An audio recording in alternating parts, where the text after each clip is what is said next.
Welcome to episode 2 of Virginia Wrestling Roundup. I am Earl Smith and I'm joined by Virginia State Chair Bill Swink. Good evening, Bill. Good evening, Earl. Glad to be here again. Looking forward to having some fun tonight. Yeah, we had fun on the first episode and looking forward to doing it again. Speaking of first episode, we've got something special brewing. We've got the Loot. It's going to be on Rockfin with Brian Hazard, myself, and you. So all you Virginia wrestling fans, be on the lookout for that. I'm sure we'll publicize it as that is available. Yep, that should be fun as well, Earl. Yep. First of all, VAWA would like to thank our partner, Blue Chip Wrestling, for their continued support. Go check out bluechipwrestling.com for all your wrestling needs.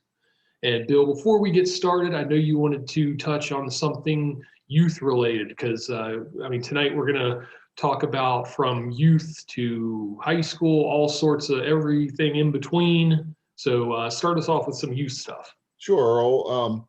As the chairman for Virginia Wrestling Association, or VAWA, I just want to talk a little bit about the age group state championships. And, 3 years ago, we went from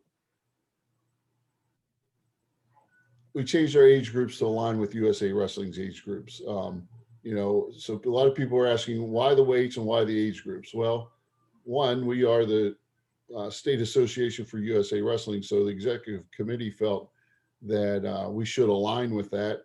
One of the reasons we were kind of a little wonky with the age group was we always tried to be able to include all the 8th graders in that division. Well, when we switched, which will be going on 3 years now, we went and added then it was called Cadet Division. Now it's the 16U division. It's the same division. We added that to make sure we included those 8th graders, but it also includes some older kids as well, because USA goes every 2 years by birth year.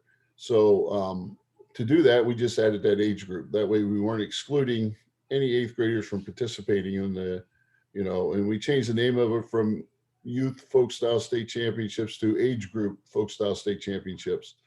So there is some confusion in there, but it does align with most other sports across the nation and what their national governing bodies do. Baseball, soccer, football, they all have 14U, 12U, however you want to look at it, they're all the same. So it's by every 2 birth years. So if 2005, all the kids born in 2005 are in the same age group, and they are partnered with, some years it's the 2004 kids, and some years it would be the 2006 kids.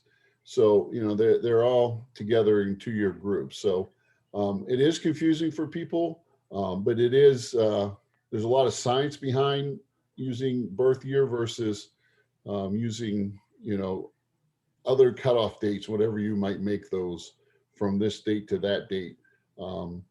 It's a lot cleaner. I can remember my daughter when she was playing travel soccer, they went from that. They had a July to June set up, and then they went to birth years. Well, when that happened, about half of her team was in one age group the next year, and half of her team was in another age group with that division. So, just something people get used to. But when any USA competitions that you're out there, the U14 duels, or what used to be called the schoolboy duels, it's still the same. It's the same age groups, the same group of kids. Cadets are the same, novices are the same. The names have changed. So I just want to kind of clarify that. We don't go by grades, we go by birth years to decide what the divisions are. And that's just following USA Wrestling and most other youth sports organizations in the United States. So I guess one other thing I'd like to say here, Earl, is don't forget to get registered. It's next Saturday and Sunday down in Doswell. Because of COVID, there are caps on all the age groups and divisions on the number of participants. And as of 2 days ago, we were already at 600. So we're getting there fast. So if you're going to participate, make sure you get registered. Don't get left out. Absolutely. So we're going to start off with some high school. We're actually going to do a lot of high school because it's the best time of the high school calendar. state championship week. And before we get into anything, let's just go through the schedule or what we know of the schedule right now. This stuff probably can change on the fly. There was already some changes earlier in the day. So 5A and 3A are both going to be rescheduled for either Saturday or Sunday. Friday will be 6A in Virginia Beach, 2A will be in Salem at the Civic Center, and Saturday will be 4A in Virginia Beach and 1A in Salem. And we expect that the 5 and 3A will be rescheduled to one of those days. So, look for the VAWA Twitter account and, other press releases once those dates have been set. Yeah, it looks like we're gonna get a little bad weather again, but one thing, Virginia Beach doesn't look bad. It's going to be in the 50s, so that's not something I guess positive to look at there. Speaking of high school, we'll go to virginiawrestling.com. Earl's dropped a fresh set of high school rankings. If you want to talk, we're not going to get into the rankings in detail here, but Earl, you might want to explain, you did a little different parameters than you've been using in this goofy COVID year. So you want to explain that a little bit? Yep.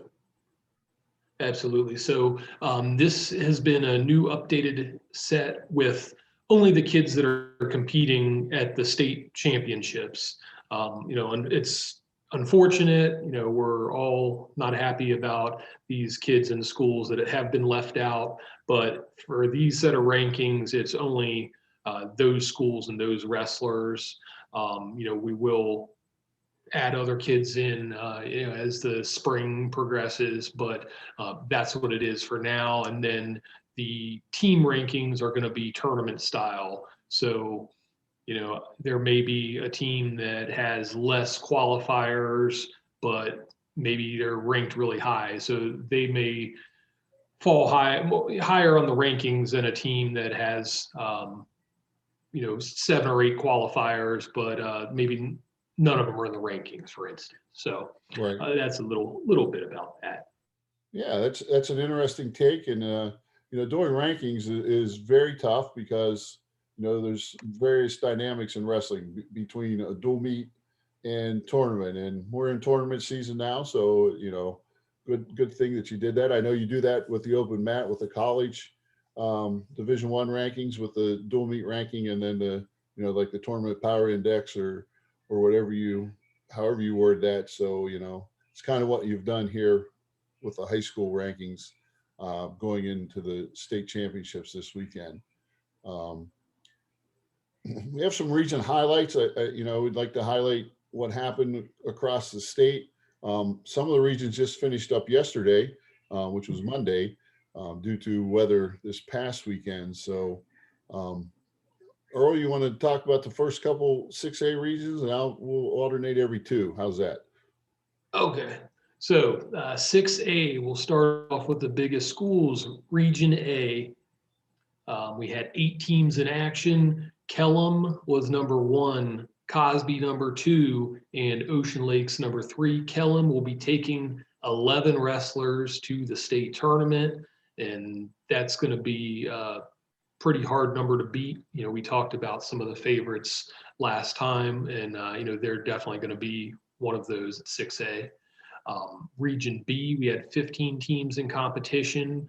Riverbend took the title. Woodbridge was in second, and Patriot was in third. Riverbend is going to be taking 6 to the state tournament. They're not one we mentioned before, but they're definitely going to be a factor in this thing. Definitely. And just a little highlight here, as we get done with this or wrap up tonight, Earl and I will do our, we're going to pick who we feel is going to win each division here as a state championship team. So we'll see how that goes. In Class 6 Region C, there were 12 schools that were in competed. The Robinson Rams were in first, followed by Thomas Edison and Lake Braddock. And Robinson has 9 going to Virginia Beach. And they will be in the hunt as well, I'm sure. And then Class 6 Region D, there were 10 schools competed. Westfield won that region, followed by Centerville and James Madison. And Westfield has 8 headed to the state championships. So, all the top teams, Region B looks like maybe was more even because Riverbend's got a couple less kids, but the other 3, we have 11 and 9 and 8. So pretty even. Kellam has a little bit number advantage, but be interesting to see how 6A plays out. Yeah, again, we'll make our picks at the end, but yeah, that 11 is a big number, 9 for Robinson, and 8 for Westfield. Those are big numbers. So we'll move on to 5A. Region A and 5A, we had 8 teams in competition. Cox took the title. Salem was number 2 and First Colonial was number 3. And Cox will take 7 to the state championship. They're gonna, I guess, get to sleep in their own bed, being in Virginia Beach again. So yeah, maybe they'll have a little advantage there. Which is an advantage. I just read an article the other day. I don't know if you saw this, Earl. They're talking about how a lot of Division I football programs stay in a hotel for their home games, and they were saying could be counterproductive. You actually will perform better if you sleep in your own bed. So, Cox will get to sleep in her own bed. So good for them.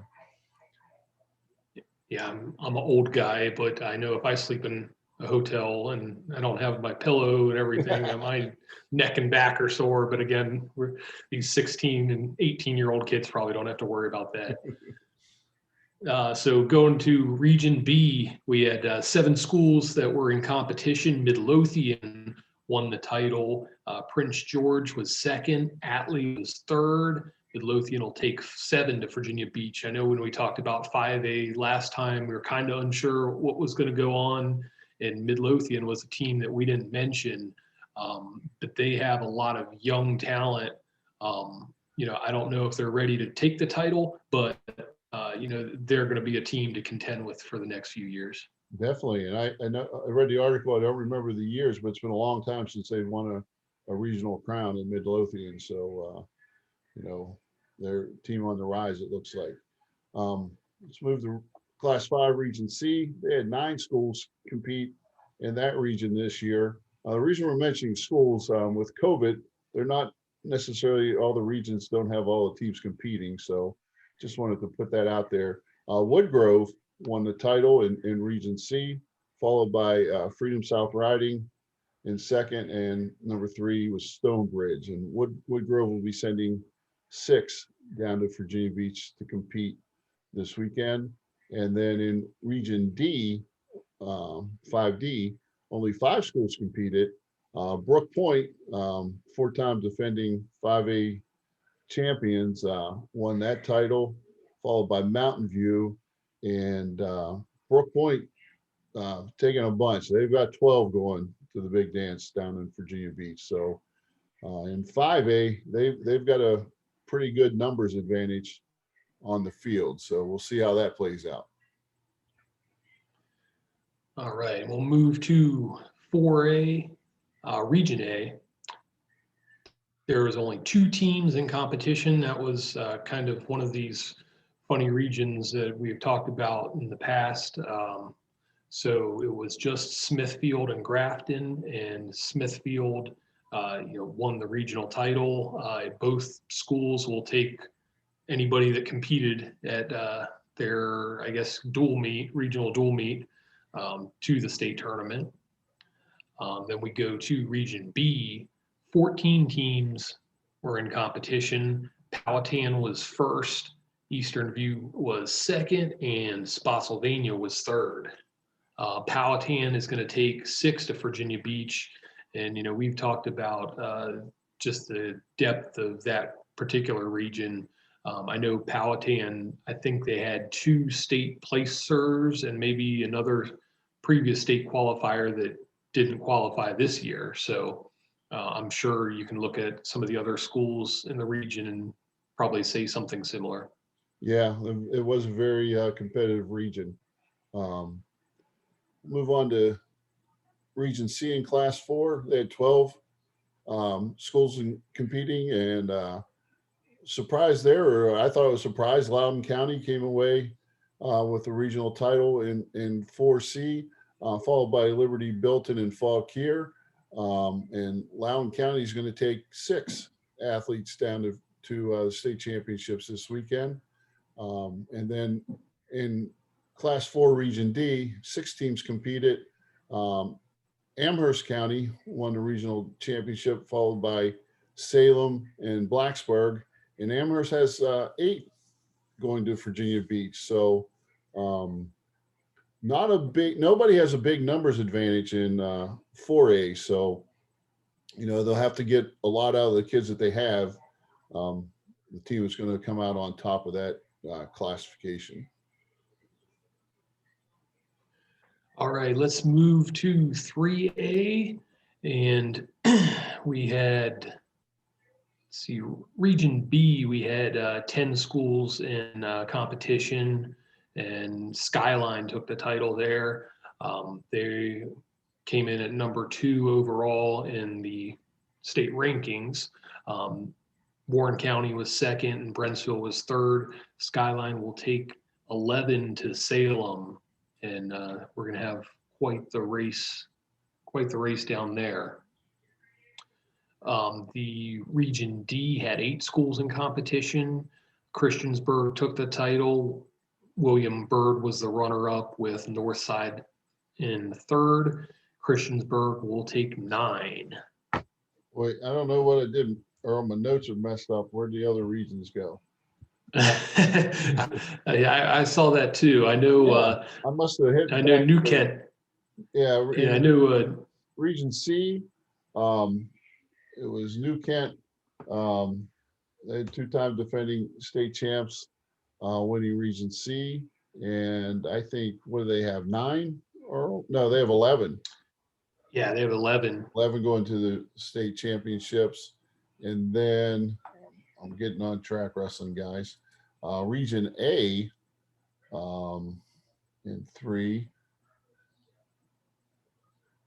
That's the one we're missing now. No, actually, New Kent won Region A. New Kent run Region A. C. Yeah, so C. And so we had. Let's see if I don't have the computer's I don't have slow. the team score with my records. You do? I don't have the team Okay. scores with my records, but I know we had some good performances by Wilson Memorial and Liberty Christian. When you're trying to make this computer work, it never works right for you. Yeah. Connection is slow tonight. Yeah, but the 3A team race, I think that's going to be one of the most fascinating things out there. Is you have New Kent, they have the big guns everybody knows about. They were shocked in the dual meet competition by Skyline. Skyline's got some great kids that are going to challenge for titles. And then you have Christiansburg, who is very tough as well. In Christiansburg, their season was a little bit in doubt for a while there. We weren't sure. And then Montgomery County came back towards the end, and it adds another, I think in your rankings, Earl, that's 3 of the top 5 teams in the state battling in 3A. So, okay, which one? And then I've already checked out the VAWA message board, and everybody's looking forward to the 182-pound weight class. Yeah. And that's a meat grinder right there. You have Dom Baker, who was ranked nationally at 170 pounds, who's bumped up. The guy who gave him his only loss in the year, Dustin Gu, Skyline. And what do you think? These guys meet in the first round, because Dustin Gu lost in the regional final to RJ May of Maggie Walker, who is on the bottom half of the bracket. And then also on the top half, you have Parker Farrell, the super freshman from Christiansburg, Tulsa national champion. So, and then these guys are all 182 pounders. and none of them are seniors. So we may see these guys a couple more times down the road. I'll tell you why I might not have them there, Earl. I'm not seeing them here in track. All right, we'll Let's go ahead, Earl. Go ahead and go to 2A, Yeah, and I'm going to keep looking here.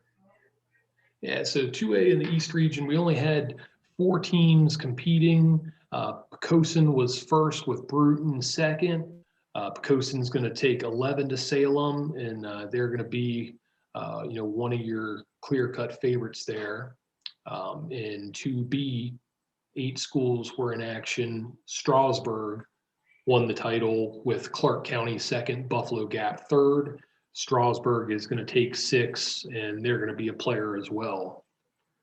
Now,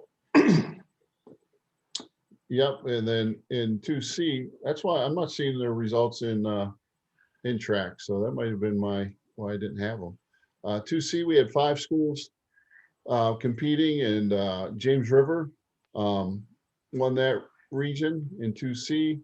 Glenvar finished second, and James River is taking 10 down to Salem.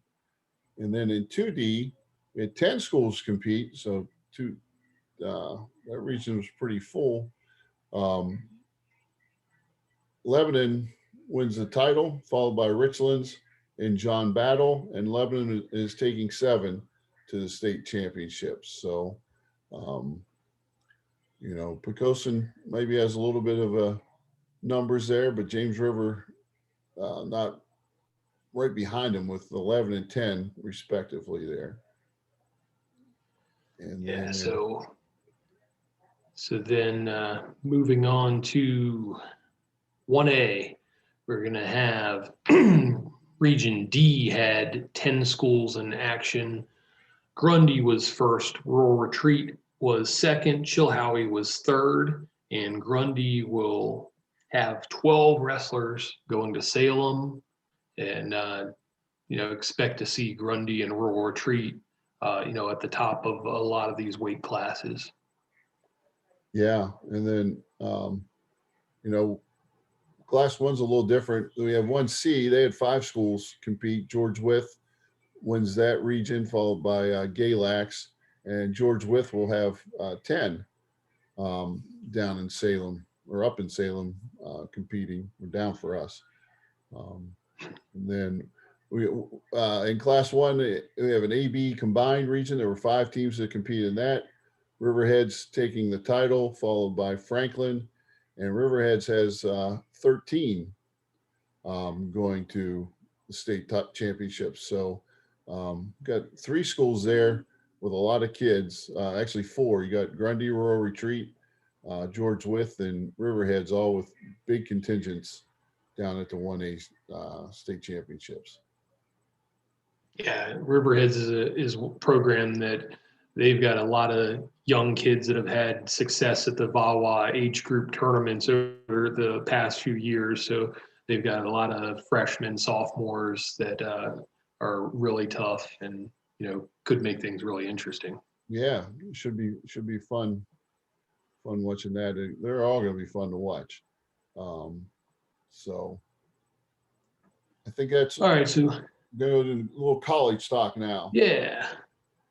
So looking at some of the open mat team dual rankings, we had an upset last week with number 8 Virginia Tech beating number 3 NC State. I think that most people that follow college wrestling will agree that was probably the duel of the year. The match was decided by freshman Sam Latona getting a takedown and back points at the last seconds of the match against Jacob Camacho, who was the returning ACC champion. It's just kind of a shame that Castle Coliseum wasn't full like it probably would have been under normal circumstances, because the roof would have went off that place. Yeah, no kidding, Earl. And that's one of the best dual meets I've seen in a long time. It was it doesn't get much closer than that. And the excitement on both benches the whole time, and they were going at each other. You can tell they've developed quite a nice rivalry there with Tech and NC State. So good to see in the ACC. Yeah, it's one thing when, you have schools in state or next to each other that, don't like each other or whatever, but it's one thing like that. But now you have these teams top 10 in the nation, their guys are going to be wrestling in the NCAA quarter semis, they're out recruiting the same studs, so it's really, really developed into something special. Yeah, it has. And then, later on, after that, Tech's moved up to number 6 and they knock off number 19 Pitt, which gives them the ACC regular season championship this year. So the Hokies, congrats to them on winning the ACC regular season. And that should be one heck of a tournament because also number 16 UVA fell to number 10 UNC last week. So right there, guys, we've got UVA at number 16. You've got Pitt at 19. You got UNC at 10. And Virginia Tech moves up to 6 and NC State goes to 7. So you're looking at 5 schools in the top 16 in the dual meet rankings there in the ACC. So how do you think that tournament's going to play out, Earl? Oh man, I'm going to say Virginia Tech for now. It's going to depend on if you watch the Pitt match. You saw national champion Mekhi Lewis had to default out with the obvious shoulder injury. So I've went to the ACC tournament probably I don't know 7 or 8 times out of the last 12 years, and for my money, it's one of maybe the best college conference tournament to follow, just because it's so small and you have so many highly ranked, like you said. Really, you have one upset and it just messes up the entire tournament, or is good for the team doing the upsetting, but there's a lot of swings involved in it. Yeah, so that's going to be interesting, and we're going to talk more college on our next episode. We're focused here on our high schools tonight. I do want to mention we have some Virginia Wrestling Association has some events coming up. Like I said earlier, on the February 27th and 28th at the Meadow Event Park in Doswell, are our age group state championships, which 16U, 14U, 12U, 10U, and 8U, and then a girls' elementary, middle school, and high school division. So again, VirginiaWrestling.com, get registered. We're over 600 already, and we do have caps this year based to restrictions on number of people we can have in the facility due to COVID. And then March 12th through the 14th, guys, we're lucky, I think, in Virginia, we're hosting a USA Wrestling High School National Recruiting Showcase Qualifier. Same facility, and that's for high school boys grades 9 through 12, and that's going to be folk style. And then high school girls, 9th through 12th graders, and they're going to wrestle freestyle, and that's what they wrestle in college. So lives up to the title or the name of the event, Recruiting Showcase, because the college coaches can see the boys and the girls competing in the style they will compete at the next level. So and then the final event is at the end of March in Iowa. So that information also can be found at VirginiaWrestling.com. And then a little later in March, Virginia Challenge will be hosting several USA sanctioned events. On the 20th of March, they have 2 events going on at the Virginia Beach Fieldhouse. In the morning, they're going to have the grade level states. And then in the afternoon, the freshman, sophomore, and junior states. And then the next day, on the 21st of March, super states, which is anyone grades 9 through 12 can compete in that event. So all 3 of those, again, are at the Virginia Beach Fieldhouse later in March. So we have some good open events coming in the state here for those of you that didn't get enough competition. And I know you look at those records on the state brackets, kids did not get to compete like they normally do. So opportunities for you guys looking for them and ladies coming up soon. Okay, Earl, I think we're going to get to At that time. All right. So I'll let you go first. We'll go 6A. Let you Okay. make your pick first. Well, man, s- these are all tough. In fact, I was writing mine down. Earl, he didn't reveal his to me, so he knows what I picked. I don't know how he's picking, but I had a lot of slashes in multiple schools earlier, and then I whittled it down. But in 6A, I'm going to go with the Robinson Rams to win a 6A title this year. And I'm going to be with you right there and take Robinson as well. I think that they have, just I don't know, maybe 3 or 4 kids that really have good shots at winning state titles, and that's going to help them over a team like Kellum that's going to have more numbers of qualifiers. Good observation, I think, Earl. You going to go first on the 5A pick then? All right. And if you looked at my rankings throughout the year, you may have thought that I wrote off the four-time defending champions, Brook Point. And, they really do have a strong team. They also have numbers. They have a couple good, state championship favorites. So I think that they're going to add another trophy to their collection, Brook Point. Yeah, I'm going to agree with you on that one too, Earl. In 5A, I'm going to go with the Blackhawks from Brook Point. They're right down the road from where I used to coach when I was at Colonial Forge, and they're good folks down there, and I think they have quality and they have numbers, so that's dangerous at the state championships. So I guess I got to go first in 4A.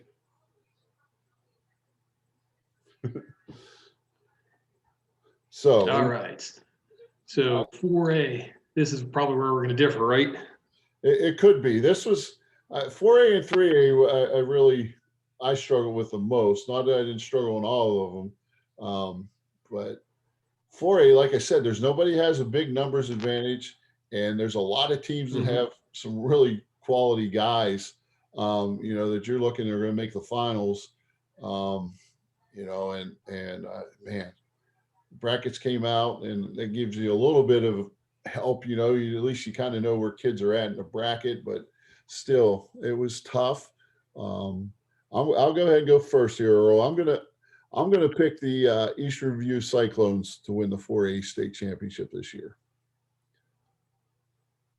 All right. Yeah, I was just looking at the brackets before, we got on here, and, Eastern View has some good draws. So that was a team that I considered. And, but I'm going to go kind of out of left field, a team we haven't talked about really all year, Loudoun County.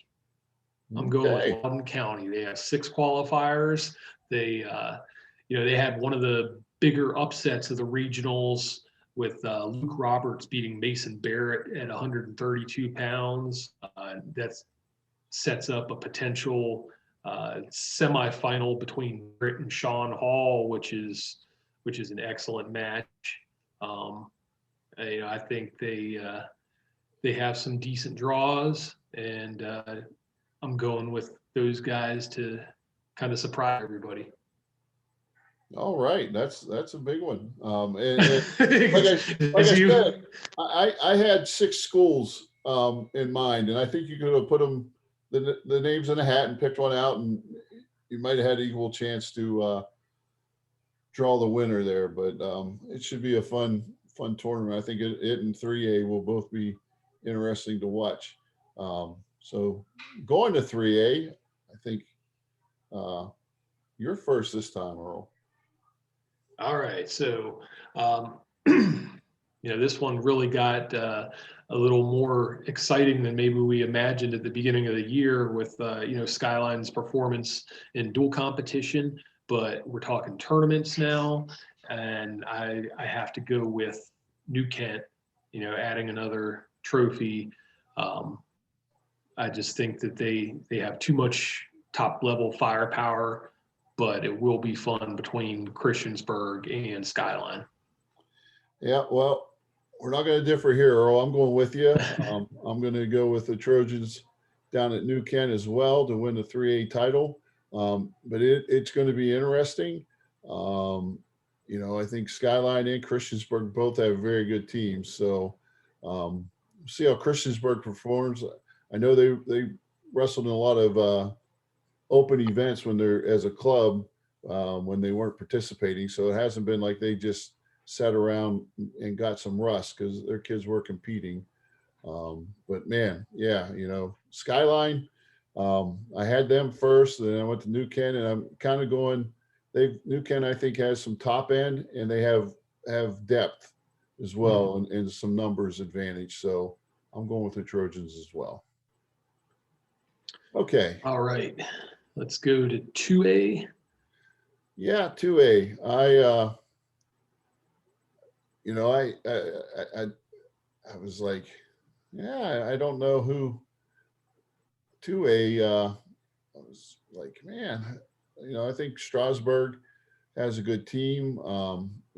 James River has 10 kids that qualified, and I know Glenvar usually has a good solid squad. Pocosin, since they've dropped to 2A, has kind of been the team, and so I'm going with the Bull Islanders to win again. So I'm going with Pocosin. Yep, make our friend Jason Bryan happy and pick Pocosin as well. I think, Strasburg might be able to give them a little bit of a run for their money, but they have the numbers, and they've been there before, and let's give them another one. Okay, so and then we're going to 1A. 1A, and I said earlier, this one will be pretty exciting between Grundy, Rural Retreat, Riverheads. At the end of the day, I think between the numbers, between the returning champions, the high level guys that Grundy has, it's going to be hard to pick against them. So I will go with them, and then just generally, I think Rural Retreat and Riverheads may kind of pick each other off on the other half of the bracket when there's going to be a lot of matchups between those guys. So I'll go with Grundy. Yeah, it's hard not to go with Grundy with the tradition, and it doesn't look like they've lost a beat. They've been strong throughout the season, and their kids they know how to win it, and not that they can't be beat, because they can, but until somebody does, they're kind of the king of 1A, and I think Travis Pfizer and his crew going to bring home another championship for the Golden Wave. Yeah, I'll share my first Virginia State Championship experience wrestling for Manassas Park in 1996. I heard all these legends about how Grundy this and that, and great program, and you got to see how good they are. And so that tournament in 1996, they racked up 327.5 points, and I don't think anybody on their team finished lower than third place. That was back in the 3-class days, right? And they were a AA school at that point. So I was like, whoa, they are as good as they were advertised. Good as advertised. Yeah, they got a heck of a tradition there at Grundy. So Earl and I agreed on 5 of the 6. The 4A was the difference there. I was looking at my list here just now, and I'm going with schools that have all won a state title before. I don't think Loudoun County, I haven't seen them. I don't think they've won a state title. So yeah, I don't believe so. So Earl, if you're right, we'll get to have a new team crowned as state champions, which is always good as well. So yeah, I like that. But I'm looking forward to this weekend and the competition, and I think they're going to be fun. Again, I think I don't know. I think 4A and 3A are going to be really competitive. I think 1A is good. I think they're all going to be good. I'm not going to lie, but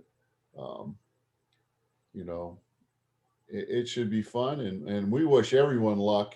All the teams, all the competitors. You know, it's at the end of the day. I thought we've talked about crazy year and things not being normal, and it sure hasn't been.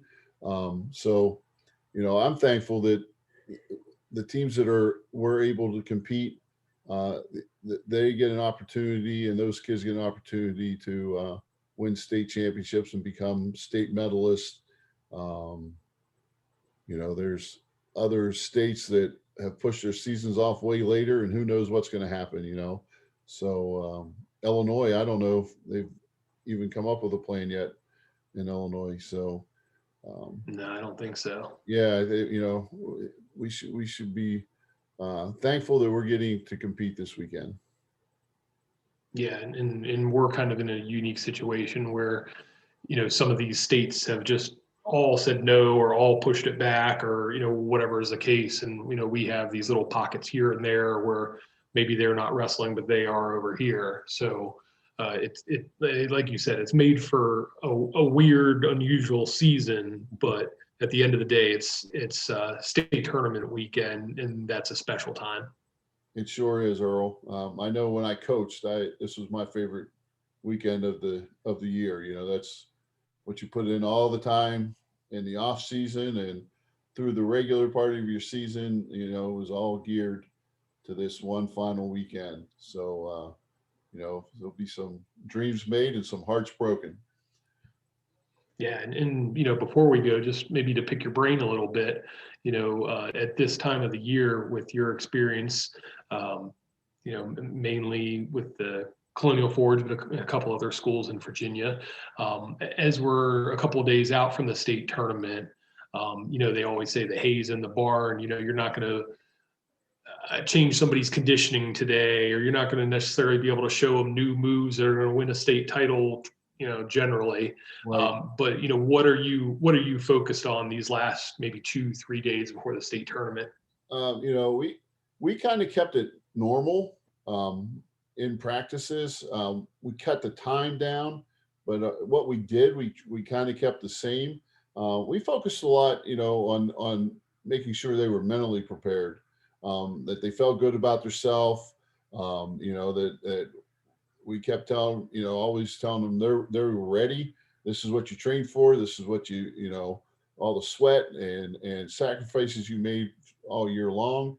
This is what it was for. And we tried to keep them mentally sharp as much as anything. In the wrestling part, like I said, we didn't change it a whole lot. We went shorter amount of time, but you know, we still did hard drilling and you know, we did a lot of situational goes, not a lot of, you know, match goes at that time of the year.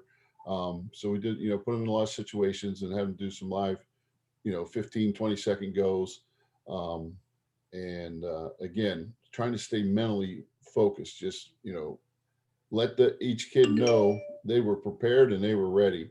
You know, you got to make them believe in themselves. That's what we're Sure. trying to do this week. All right, that's some good stuff right there. So when can we expect another episode of Virginia Wrestling Roundup?